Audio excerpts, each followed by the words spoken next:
Okay. Chaf Gimel Amud Aleph 23a. Got it right. Completely and entirely. All right, so we're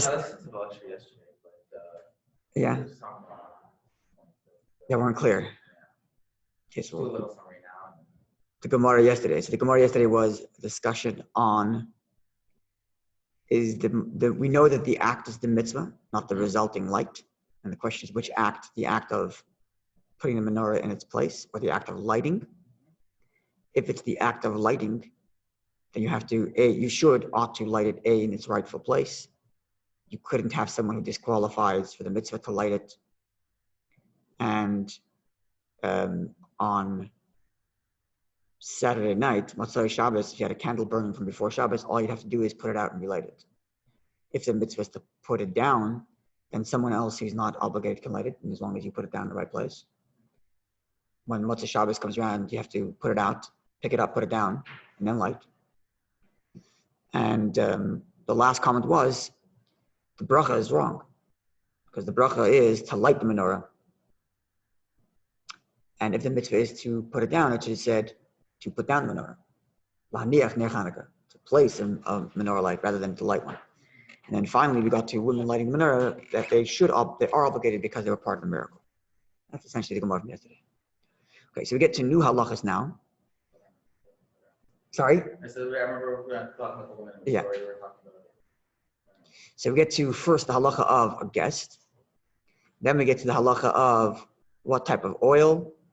And then the Gemara gets to the halacha of the blessing of the menorah itself, which gets into a discussion of how is it that we make blessings on commandments that are rabbinic. So that's the flow of the Gemara. And then we're going to get into shared properties further down the line and other such details regarding the halachas of Chanukah. Good morning. So we are about a quarter from the top of the page. The line begins to the word sha'af. There's a colon, and it's just Amar Rav Sheshes. About a quarter from the top of the page. Amar Rav Sheshes, Rav Sheshes said, Achsanai, a guest, Chayiv b'ner Chanukah is obligated in the Chanukah candles. If you were to read this alone, you would assume that the mitzvah is not that the house have a menorah lit, but that each individual have menorah lit. And therefore, from a guest in somebody else's home, even though they are lighting menorah, not enough. I have to light my own menorah. However, it's not entirely true, as we're about to see. Amar Rav Zera says, Mereish, initially, Ki Avina Be'Rav, when I was a guest studying at the yeshiva of Rav, Mishtatfina Beprote Bahadi Ushpiza, what's the word? Going blank. I would share the cost, but there's a word for it. I would contribute. Thank you. I would participate in the lighting of the menorah by giving the host a tiny little bit amount of money, a minimal amount of qualified money, which is a pruta, which is roughly something like, I think about 4 cents or so, Canadian dollars. And I would give a couple of cents to the owner so that I have a portion in his Chanukah candle, and in that way I fulfill my obligation. Right? So now, from this, it would see, one second, okay, let's conclude the law. Based in a CV, once I've gotten married, Itzi to a woman, Amina, I figured like this. Hashtai, and then, so now I'm married, but yet I would still go every now and again to spend time at the yeshiva, and sometimes it would happen that I would be at the yeshiva over Chanukah, and I'd be a guest. So now what do I do? So he says, I wouldn't participate with my host because, I would say, Hashta now, I don't need to contribute and participate with my host in his candles because the menorah is being lit for me in my home by my wife. So that would imply that it's not a mitzvah on the individual, but a mitzvah on the household. So the household I'm in is doing the mitzvah, the host. My household is also doing the mitzvah, my wife is doing the mitzvah, and therefore no reason for me to contribute. But it's not entirely true also to say that it's just an obligation on the household. Why? Because before he got married, he would contribute with his guest, which means he has to participate in some way. So this is what we call chayvas hadar. It's the obligation of the dweller. So all dwellers must have a menorah, even if it's not with me. Even if it's in my home and I'm somewhere else. And this is indeed the halacha. In theory, if you're traveling and your wife stays at home and she lights menorah at home, in theory, you don't have to light the menorah. Theoretically. We established yesterday women are obligated because they were part of the miracle, right?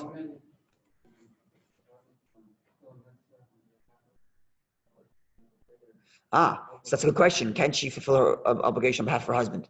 So I'm sure we have to look at the commentaries to see exactly, but I could see two potential resolutions to this. Number one, considering that they're both equally obligated, then yes, why not? Right? The only reason why sometimes a wife cannot fulfill the obligation for the husband is because the husband's obligation is of a different nature than the wife's obligation. Say, even benching because of bris, but say kiddush, which his obligation is of one type, hers is another type. Kiddush at day, not, but Kiddush at night, yeah. So it depends on what type of obligation, but oftentimes that's the reason. And over here, considering that they're both the same obligation, she could fulfill his obligation, but it actually doesn't seem like she's doing it as an agent. It doesn't seem like she's doing it as an agent. It's the obligation is on, the obligation is the household. Let's say, for example, mezuzah. My wife puts a mezuzah in my house. Of course, the obligation is fulfilled. Right? The obligation is fulfilled, even though she may have done it, because our household now has mezuzah. So our household has menorah. Kind of a way of seeing it.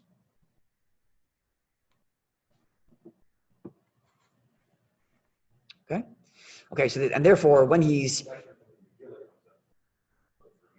another example. So that's an example where there's different opinions as to what level her obligation is.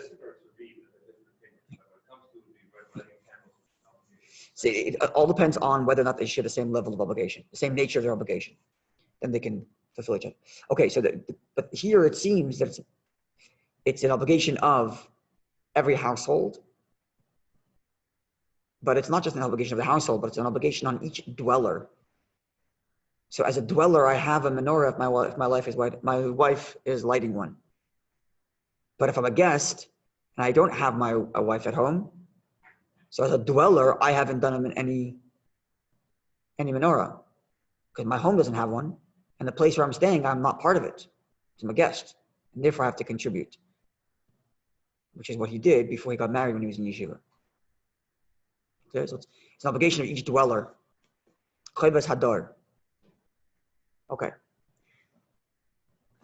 This phrasing to chayvas hadar is used quite a bit in this context. In fact, there's a sefer written on the laws of Chanukah and mezuzah, which is called chayvas hadar. Okay. The dweller. Obligations of the dweller. That's my point, exactly. Because me as a dweller, right, but me as a dweller, I have one because in my dwelling spot, there is one, even if I'm not there. Because my wife lived for me.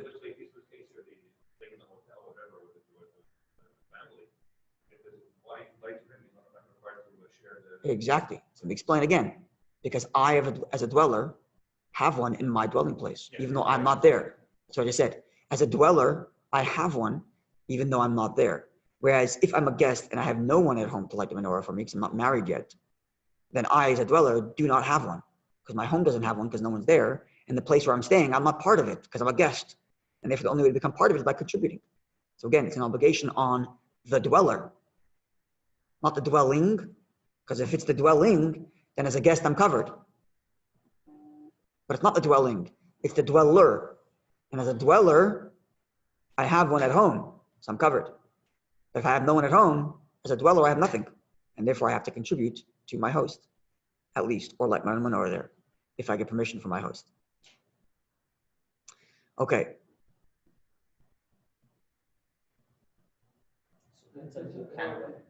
Sorry? I was going to say, what if someone can't afford Chanukah lights because they say they have to sell something to. What happens if I just go to someone else's house and then just contribute a little bit of money to some candles? If I were staying there, I'd be okay. Yes, if I go there and contribute and go back home, I'm not sure. What if I stay there for the night? If I stay for the night, then probably it's okay. I don't know what happens if I go to my neighbor's house, give them a contribution to be part of the candle, and then go back home. I don't know the answer, but I don't think that would be okay. As a dweller, sorry, right? But the obligation's on the dweller, and I'm not a dweller there, not as a guest, and not as a. Okay, I don't know. Let's put a pin in it, but I don't think. You're right. Probably like at least stay there that night or the night before. Or maybe stay there at least for as long as the obligation of menorah exists. So from the beginning of nighttime until whatever, let's say midnight or whatever it is. That's whatever the time is. Maybe at least for that. I don't know. Yeah. Yeah. Of being able to deal with it. Yeah. Okay, let's see a few more lines. Rabbi Shua ben Levi, Rabbi Shua son of Levi said, Kol hashmanim, all oils, kulan, all of them, yafim l'ner, are appropriate to be used to light your Chanukah candles, your menorah. Again, this gets back to the beginning that we started with, where Shabbos candles have to be certain type of candles that don't blow out easily and that provide proper light, because the whole point is the result. Whereas with the menorah, we're with greater latitude, and the menorah doesn't have to be with perfect flames. As long as it's lit at the time of lighting, it's all good. But nonetheless, shemen zayis min hamufchar, olive oil is the best and the best oil is olive oil. Why? Why olive oil? So now let's see this following story, which will help us understand this. Amar Rabbi said, Mereish, initially, have Mahader Mar, my teacher, my master, Rabbi, the great Rabbi, was Abaye's teacher and raised him. So he would initially, Mahader Mar, my master would, Mahader means to go after, to seek out. Amishcha de Shumshimi, he would look out for sesame oil. Initially, that's what he would use for his menorah. Omar, and he explained, Hai Moshach Nahoyretfe, sesame oil draws on it, flame using sesame oil draws best because it lasts longest. It burns slower than olive oil. So it's more efficient. And therefore, Rabbi figured, let's make the mitzvah last as long as possible. So I'm going to get sesame oil. Now, but once he discovered that which Rabbi Shua ben Levi just said, that olive oil is the best, so he would indeed look out for olive oil. So Omar explained, what's the logic here? I always assumed it's best to get candles that last longest. So I went after sesame oil. But now I hear olive oil is best. What could be the reasoning there? Because because the flame, the light that is produced by the flame of olive oil is the clearest light.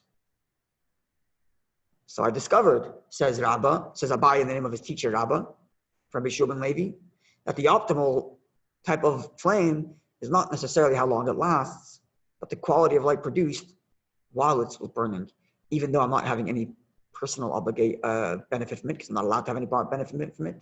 But nonetheless, you want to have the most beautiful mitzvah, the most beautiful esrog, even though you're not eating the esrog. Even smelling the esrog might even be problematic because you're enjoying from the mitzvah. People smell the esrog, but I don't know if you're supposed to necessarily. For the same reasons as the menorah. You don't use the menorah, not for personal benefit. But nonetheless, you want to have the most beautiful one. And therefore, the most beautiful Rabbi discovered from Rabbi Shua ben Levi is not how long it lasts, but rather the clarity of the light produced. So I'm going to stop over here, and God willing, tomorrow we're going to find out, just like as a by the way, the Gemoro is going to tell us other benefits of olive oil. And then the Gemoro is going to get back to the blessing on lighting of the menorah. A wonderful day, everybody. And just a reminder by Chabad custom that tonight we do not learn Torah from, right? She said from Shkia. I remember it being from Tzeis, but anyway, till midnight we don't learn Torah. It's a kind of mystical thing because of, sorry? It's pretty early, yeah. But midnight's also early. You can probably stay up till midnight and learn afterwards. I know many Hasidim who do stay up till midnight, after midnight to learn something. And the reason is because Torah obviously brings with it very strong spiritual powers, and the various different powers of impurity that are associated with tonight are the kinds of powers that we don't want to give the power of Torah to. Other than what it says, I can't tell you anymore because, I can tell you the Kabbalistic geography, but I'm not a Kabbalist well enough to be able to tell you how exactly energies go from one place to another. But I'm trusting the Kabbalists, in other words, our Chabad Rebbes, who tell us that the Torah we learn tonight gives power to negative forces, and thus we refrain from doing so.